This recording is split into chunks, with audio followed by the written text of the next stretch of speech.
الحكاية بتبدأ بالليل وسط عاصفة جليدية مع الضابط وون، وون قابل العقيد كيم اللي عرفوا انهم خسروا الحرب ولازم يستخبوا لان جيش العدو لو عرف مكانهم هيخلصوا عليهم.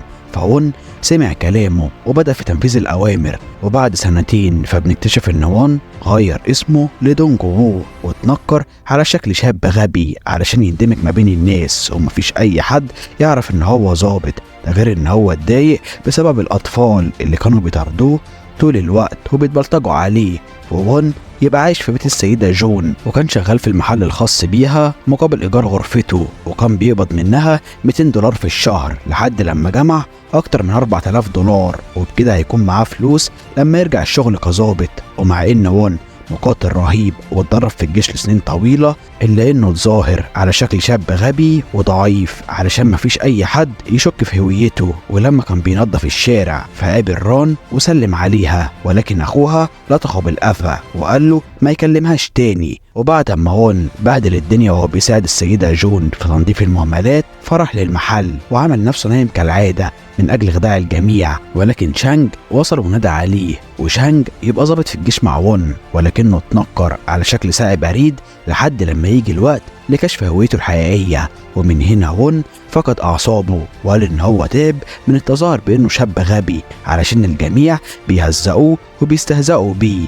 فشانج هداه وقال له لازم ينفذ الأوامر وهو ساكت. وبالليل بنعرف إن وون بيراقب الشوارع وبيراقب المكان علشان يتأكد إن مفيش أي أعداء موجودين بالمنطقة. وللأسف جاله برد بسبب المطر، والسيدة جون اطمنت عليه وعالجته. وبعد ما وون خف من المرض فبدأ ينظف الشارع، ولما قابل ران فأخوها غفله وضربه لتاني مرة. وطبعا وون كان هينفجر من الغضب ولكنه تمالك أعصابه. ومن هنا بنقابل سوك، وسوك يبقى ابن السيدة جون، وقال لوون يتدرب معاه على الفنون القتالية لأنه فاكره شاب ضعيف ومش هيقدر يدافع عن نفسه. بس وون اتمرن على الكونغ فو لما كان في الجيش وضرب سوك بشدة وأذهله بسبب قوته الرهيبة. وفي النهاية السيدة جون طلبت منهم يبطلوا لعب علشان يبدأوا في الشغل، ولكن فجأة شانج ظهر، فوون جري وراه علشان يكلمه. فشانج أعطى لوون رسالة مهمة جدا وودعه بدون أي كلام. وطبعا وون ما فهمش إيه اللي بيحصل،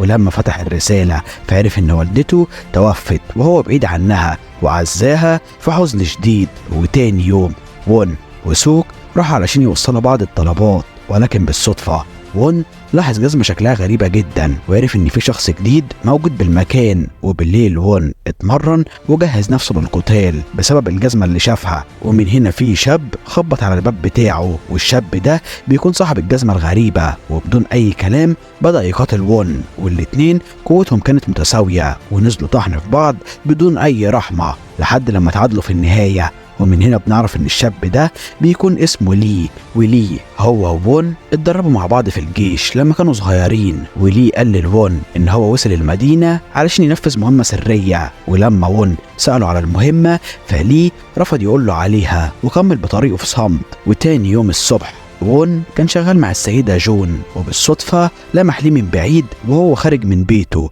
وطبعا وون جري بأقصى سرعته علشان يتتبعه ويعرف أسراره، ولكنه بالصدفة قابل شانج بطريقه فأخد ملابسه والموتوسيكل الخاص بيه، وبالفعل راقب ليه طول الوقت بدون ما يلاحظه لحد لما وصل لمبنى ضخم وسط المدينة. وهناك اتفاجئ ان هو بيستعرض مهاراته الموسيقية امام مجموعة حكام. ولي قال ان العقيد طلب منه يتنكر على شكل عازف موسيقى ولكنه فاشل في استخدام الجيتار. فون قال له انت حظك حلو جدا لانه طلب مني اتنكر على شكل شاب غبي، ومن وقتها وانا بتهزأ من الجميع. وبالليل وون كان بيكتب يومياته، ولكنه اتفاجئ بواحد من الاطفال وهو بيخبط عليه وبيقول ان حد من عيلته اختفى ومش لاقي له اي اثر. وفي البدايه وون ما كانش عاوز يساعده لانه ممكن يكشف هويته الحقيقيه، ولكنه ساعده في النهايه لانه حس بالشفقه عليه. وون استخدم مهاراته بالتحقيق من أجل تتبع الآثار، ولاحظ إن جميع سكان المدينة بيبحثوا عن الطفل. وفي النهاية اكتشف إن هو موجود مع والده، ووالد الطفل حاول يتكلم معاه لانه متخانق مع والدته وبقاله فتره طويله ما شافهوش. فون سبب فوضى كبيره ونبه والدته وباقي السكان ان الطفل موجود في بيت والده. وفي الوقت ده مجموعه من المحققين قالوا ان في ضابط من جيش العدو مستخبي ما بين الناس ولازم يوصلوا له باسرع وقت ممكن. والمحققين كانوا بيتكلموا مع وون وليه، ولكنهم اتفاجئوا ان في قناص مجهول الهويه خلص على واحد منهم. وبعد كده بتنتهي بينا الاحداث لون ولما كان بيتمشى فقابل شانج، وشانج طلب منه يقابله على انفراد باسرع وقت ممكن. فون قال له انت محتاج ايه؟ ومن هنا شانج قال انا زهقت لاني عايش في حياه غير الحياه بتاعتي، وبيكون عاوز يرجع لزوجته واولاده. فون اتخانق معاه وقال ان هو لازم يفضل مخلص للجيش وما ينفعش يستسلم غير لما المهمه تنتهي حتى لو كان هيموت. فشانج قدر يسيطر على افعاله وفضل يعيط. وبالليل وون لاحظ ان السيده جون بتتخانق مع ابنها سوك وطردته من البيت. حس بالحزن الشديد لانها بقت وحيده، ولو مشي وسابها فمفيش اي حد هيفضل معاها. وبعد ما وون انهى الاكل بتاعه فبدا يكتب يومياته، ولكنه اتفاجئ ان الدنيا ضلمت وفي شخص هدده بالسلاح، والشخص ده هو نفس القناص اللي خلص على قائد المحققين وقال لون يستعد للحرب علشان المهمه قربت تخلص وهيضطر يكشف هويته الحقيقيه قريب جدا. طبعا وون كان عايز يعرف هو مين وبدأ يطارده في كل حتة، ولكن القناص كان سريع جدا وقدر يهرب منه على آخر لحظة. وون قابل ليه وحكى له على كل اللي حصل. فليه قال له ان القناص اتكلم معاه هو كمان وقال ان المهمه خلصت لاخرها ولازم يكشفوا نفسهم للجميع. ومع ان وون كان ضابط قوي ومخلص لجيشه الا انه حس بالحزن لانه بدا يحب الناس في القريه اللي كان عايش فيها وبقى مضطر يبعد عنهم. اما القناص فضل يراقبهم في الخفاء، بس وون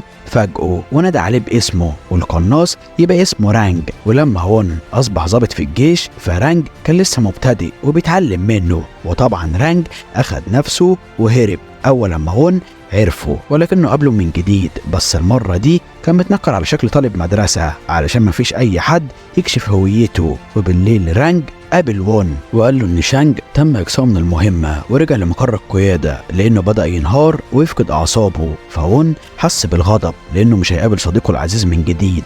تاني يوم رانج وون ولي اتكلموا مع بعض والتلاتة بدأوا يجهزوا نفسهم لأن مهمتهم هتنتهي بأقرب وقت ممكن ولازم يكشفوا هويتهم الحقيقية للناس كلها. ولكنهم اتفاجئوا بصوت عالي جدا، والصوت ده كان جاي من محل السيدة جون لأن في بلطجية حاولوا يسرقوها وكسروا الأزايز. وطبعا وون راح علشان ينقذها ولكنه مش عاوز يكشف تنكره، فاتظاهر انه وقع بالغلط وخبط في واحد من المجرمين وانقذ السيدة جون من الاذى. اما سوك ابن السيدة جون فرجع بعد ما عرف ان في بلطجية هجموا على والدته ووعدها ان هو هينتقم منهم. وفي الوقت ده وون قابل رانج وهو في الشغل وقال ان هو محتاج منه خدمه بسيطه، ومن هنا اخد رانج لمستودع البلطجيه اللي اذوا السيده جون. ده غير انهم مسكوا ابنها سوك وطحنوه لانه حاول يدافع عنها. وطبعا وون ما قدرش يقاتل علشان ما فيش حد يكشفه وطلب من رانج يخلص عليهم بدلا منه. ومن هنا رانج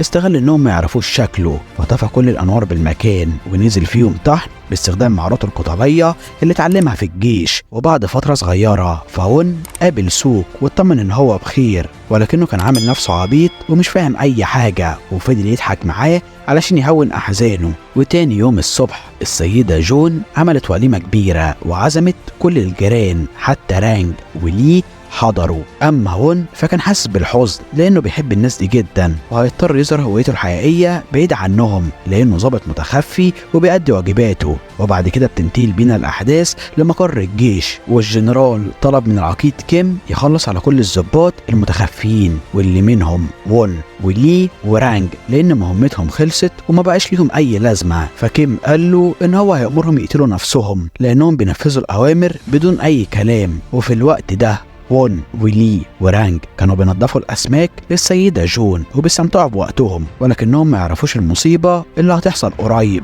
ولما اتفرقوا عن بعض فوصلت لهم رساله على التليفونات بتاعتهم فيها الاوامر كلها بانهم يخلصوا على نفسهم وينتحروا. وبالليل رانج قابل وون وقال له ان هو لازم ينهي حياته ويقتل نفسه علشان ينهي المهمة. بس فجأة ليه ظهر وقال ان قائد الجيش ما يهموش انهم يعيشوا او يموتوا لانهم زي الكلاب بالنسبة له، وبدأ بالقتال ضد رانج. وفي البداية لي قدر يغفل رانج بالسلاح الخاص بيه، ولكنه قبل ما يقتله فون وقفه عند حده وانطلق علشان يكلم رانج وش لوش، وبعد كده اعطاه المسدس وطلب منه يقتله وينهي المهمة. ومن هنا رانج استسلم ومرضيش يقتل صديقه العزيز، وبكده رانج وون ولي خلفوا الأوامر وما خلصوش مهمتهم. وبعد ما رانج روح البيت فقال لي إن الجيش مش هيسيبهم في حالهم وأكيد هيتتبعوهم علشان يقتلوهم. فلي قال له إن هو مستعد للحرب، وبدأ يعزف الموسيقى على الجيتار الخاص بيه. وفي الوقت ده رانج كان متجه لبيته، ولكنه عرف ان في 2 تابعين للعقيد كيم عاوزين يخلصوا عليه، ولكن رانج قدر يغفلهم وتصدى لهم بمهاراته الرهيبة واجبرهم يعترفوا بكل اسرارهم. اما وون فاتفاجئ بواحد من الضباط وقال ان هو يعرف سره، وون اكتشف ان الجندي ده من جنود العدو ولكنه متخفي، والضابط كان عاوز يقضي على وون، بس رانج ظهر على اخر لحظة وبدأ يطارده. وللاسف الضباط عملوا كمين لرانج هو واتباعه واتحاصروا من كل اتجاه. وبعد ما كتفوا الضابط فاكتشفوا ان في جهاز تتبع موجود في جسمه علشان العقيد كيم يقدر يوصل له في اي وقت. ولما وون حاول ينقذ رانج فقابل شانج بالصدفة، ومن هنا شانج حذره وقال ان اقوى جنود الجيش جايين علشان يخلصوا عليهم لانهم خالفوا الاوامر. فون عرف ان الحرب هتبدأ قريب ولازم يجهز للقتال. وتاني يوم العقيد كيم سافر بنفسه عن طريق البحر وجمع افضل المقاتلين علشان يخلصوا على وون ولي ورانج لانهم خلفوا الاوامر. وفي الوقت ده وون حلق شعره، ولما كان بينظف الشارع فقابل ران وقال انها جميله فتعجبت منه لانه بيتكلم بشكل طبيعي. ولما اخوها حاول يلتقوا بالقفا فون تفاداه وقال له لو قربت مني تاني همسكك وهطحنك. وبعد كده اجتمع مع السيده جون وشكرها لانها استحملته يعيش معاها لمده 2 واعطته اكل ومأوى وعرفها ان هو هيسافر. ومن هنا السيده جون حست بحزن شديد لانها ربته زي ابنها بالظبط وودعته في صمت. وون اخد بدلته واستعد في مواجهه العقيد كيم، ده غير ان هو قابل لي وقال له ياخد حذره هو كمان لان المكان بقى خطير جدا. وفي البدايه وون قدر يهزم واحد من الجنود اللي كانوا بيتتبعوه، ولما كلم الضابط فعرف ان هو قبض على رانج. ومن هنا الضابط طلب منه يسلم نفسه والا العقيد كيم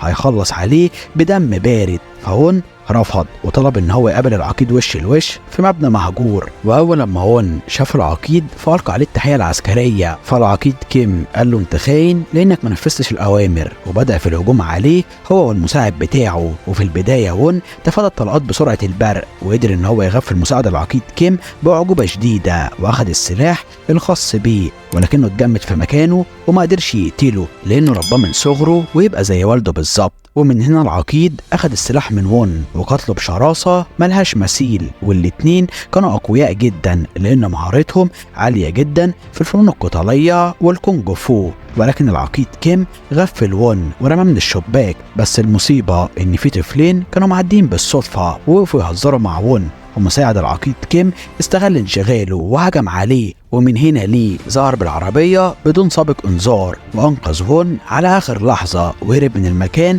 بسرعة البرق. ومن هنا العقيد هو واتباعه بدأوا بالمطاردة، ولكن فجأة الضباط وقوات البوليس ظهروا وخبطوا في سيارة العقيد كيم ووقفوا عند حده. اما وون فوصل الاطفال لبيتهم وطلب منهم يحذروا كل السكان لان في قتال ما بين العقيد كيم والبوليس. وبعد فترة قصيرة لي وون وصلوا لمكان مهجور، وهناك قابلوا شانج اللي وعدهم ان هو هيعطيهم اسلحة من اجل القتال ضد العقيد، ولكنهم اول ما فتحوا الشنطة فلقوها مليانة حجارة. ومن هنا بنعرف ان شانج طلع خاين ووقعهم بالفخ ده علشان يخلص عليهم. وطبعا لي وون اتعصبوا بشدة وبدأ القتال ما بينهم. وفي البداية الاتنين سيطروا على باقي الجنود مع انهم كانوا اكتر منهم في العدد، ولكنهم اتدربوا في الجيش من صغرهم وبقوا محترفين بالفنون القتالية وتدمير الاعداء. بس فجأة جندي ضخم ظهر فلي اتخانق معاه وحاول يهزمه.